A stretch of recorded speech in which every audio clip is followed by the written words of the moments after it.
Ya, Assalamualaikum warahmatullahi wabarakatuh. Nama saya Darmawi. Saya sebagai sekretaris di Dewan Adat Kutai Kota Bontang.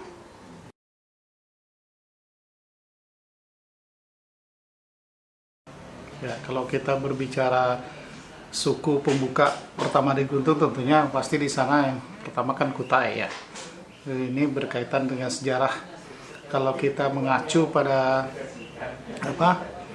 Kitab Sawai di Kesultanan Kutai Kartanegara, bahwa warga Kutai di Guntung atau tokoh masyarakatnya, kalau dulu kan Guntung itu bagian dari Kanibungan ya, Kanibungan sekarang jadi termasuk orang Guntung.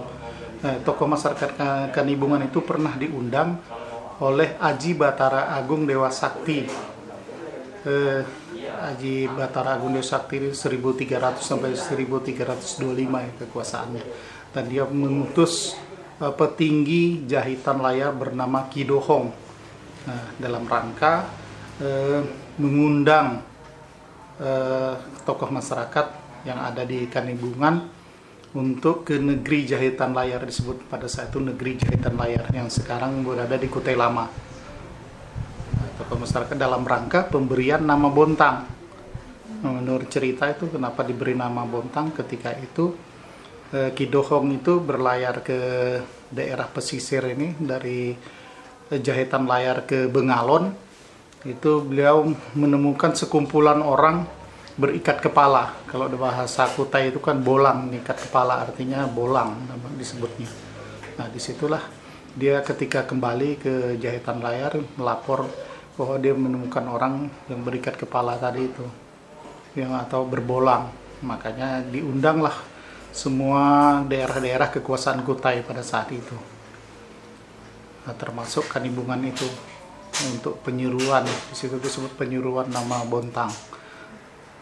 Wahai sekalian yang ada, katanya, kuserukan bahwa daerah itu kuberi nama Bontang. Nah, itu masih daerah kekuasaannya Kutai.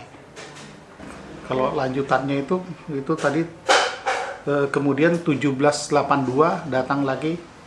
Nah, itu yang kita ketahui itu, kalau dari keturunan kita, nenek-nenek kita itu diangkat 1782.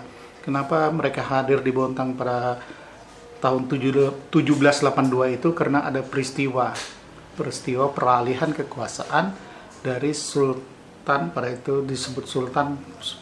Kalau di kesultanan tidak diakui si sultan, karena dia berkuasa 2 tahun. Haji Aliyuddin,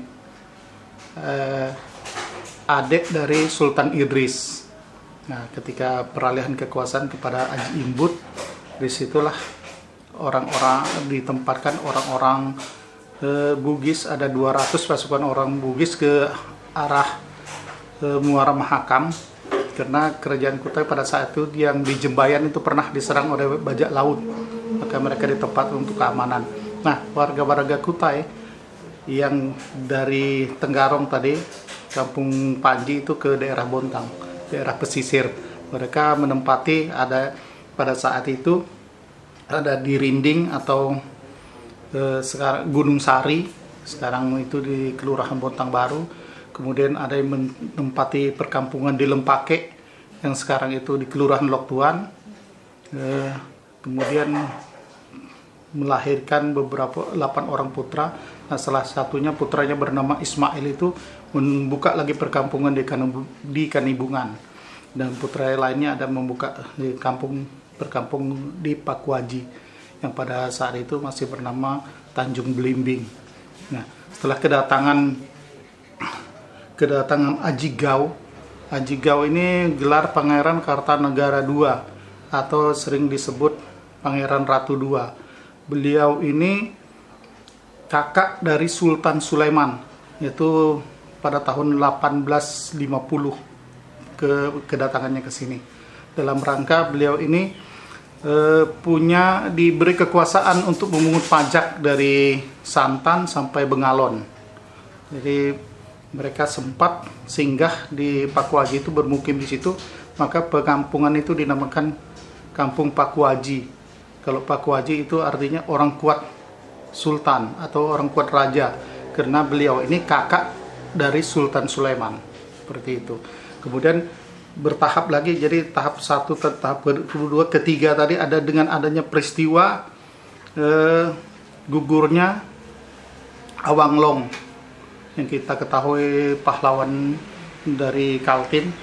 Awang gugur pada tanggal 17 April 1844. Nah, pada saat itu terjadi perjanjian Tirakat.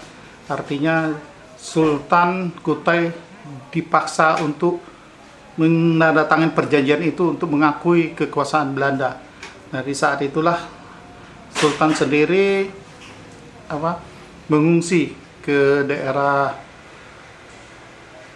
di hulu sana itu, dan sebagian masyarakatnya ada yang menyingkir ke Bontang ini karena sudah ada yang tinggal di Bontang, orang-orang Kutai, jadi mereka menyusul. Jadi gitu ceritanya. Yang tadi saya maksud tadi yang saya lupa itu, mengungsinya Sultan itu ke Kota Bangun.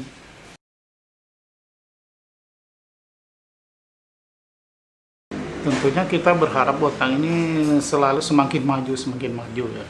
Baik dari segi sumber daya manusianya atau sumber daya alamnya bisa dijaga, lingkungannya pun bisa terjaga, sehingga kehidupan masyarakat ini bisa sejahtera.